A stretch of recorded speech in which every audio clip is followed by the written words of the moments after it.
Today we are going to interview the school deputy headmaster. Hi, Mr. Berrocal. Hi, First good of, morning.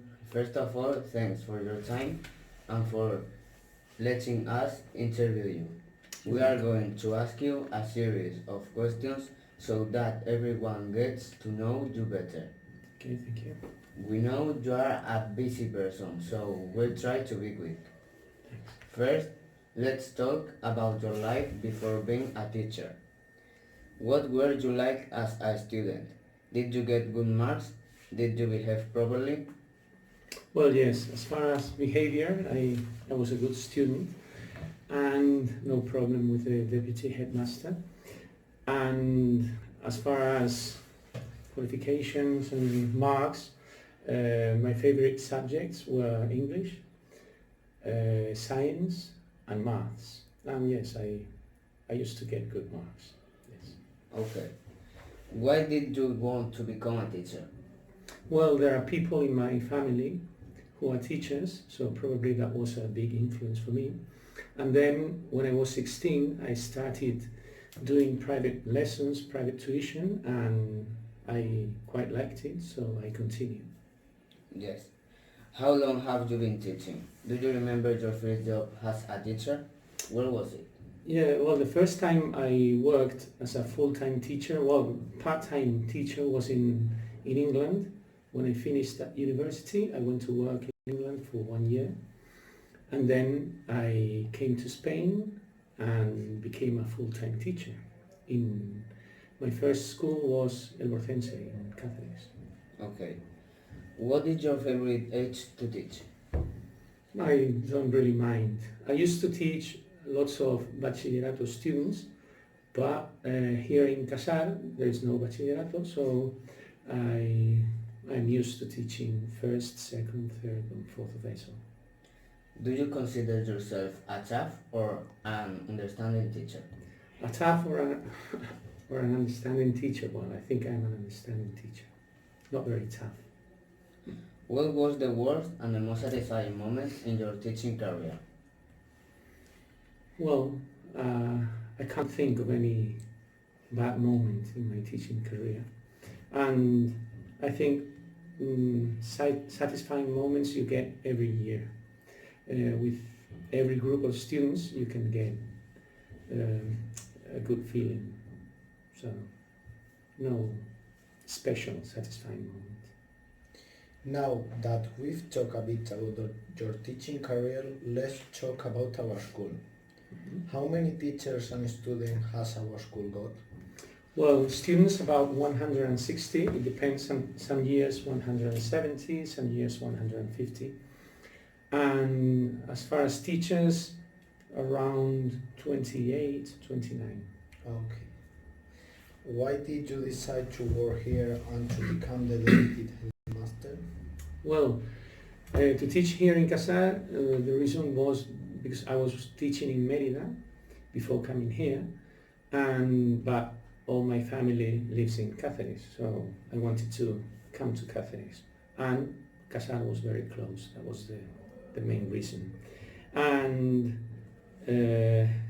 you say why I wanted to become a deputy headmaster. Well, in Mérida I was a deputy headmaster for 6 years, and then I came here, and one day Adolfo, the headmaster, asked me to help him, to substitute him for a while because he was ill. And later, when the deputy headmaster that was before me retired, the headmaster, Adolfo, asked me if I wanted to become the deputy headmaster. And I said yes. Why should parents choose ESO de La Plata for their children? Well, I think we're a small school. We are in Casar, which is very important for parents because they are very close to us.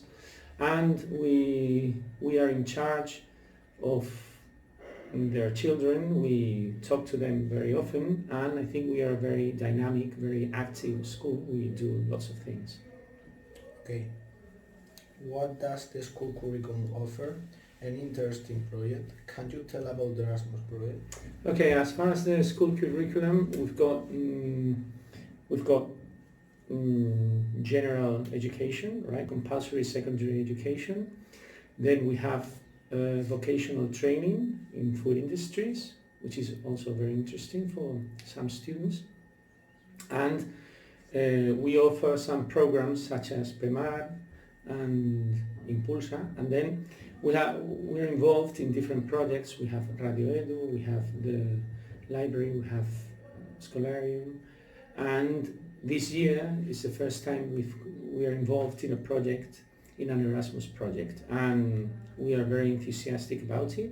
It's working quite well. It gives us a lot of work, but it's a very interesting opportunity for our students to get to know people from other countries and to speak English in a real situation.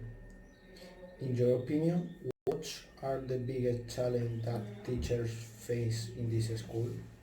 The biggest challenge? Well, I don't really know if there is a big challenge. I think the challenge is to do your work as best as you can.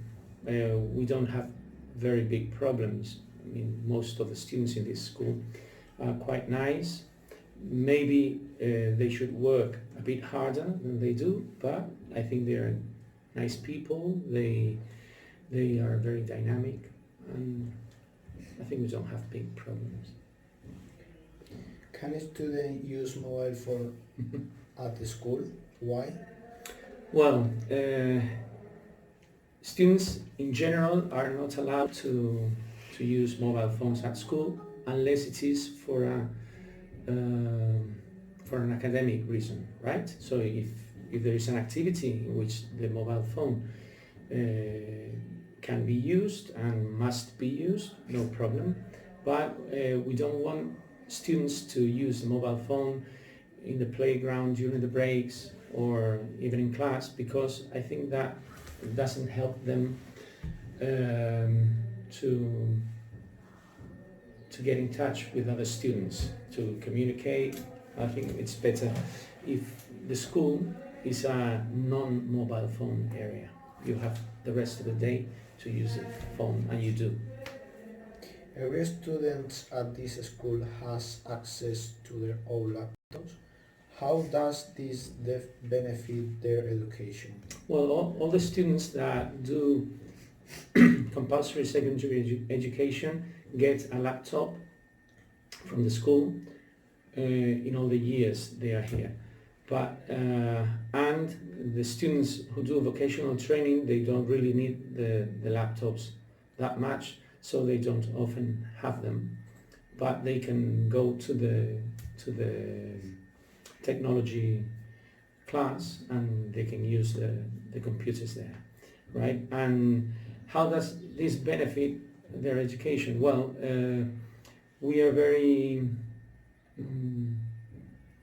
involved in the Scholarium program, and we think students in general like using the computers, so sometimes their attention, their liking of the subjects is enhanced with the use of the computer. What do you want to get for the school in the next 5 years? What are the changes you want to see?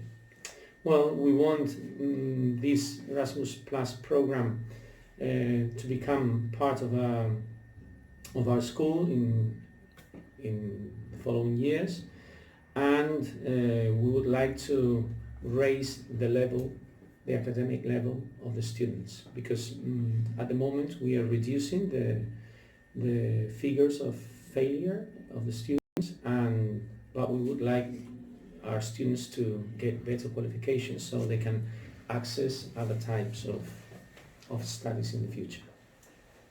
Now we are going to ask you a series of questions. You have to answer with just 1 or 2 words. Okay. Favorite type of music? Pop. A film? Film. Not really, I can't think of any special film. A book? A book. La Regenta. A city. Seville. A person. My children. Favorite sport. Tennis. Something that has happened recently in current events and interests you.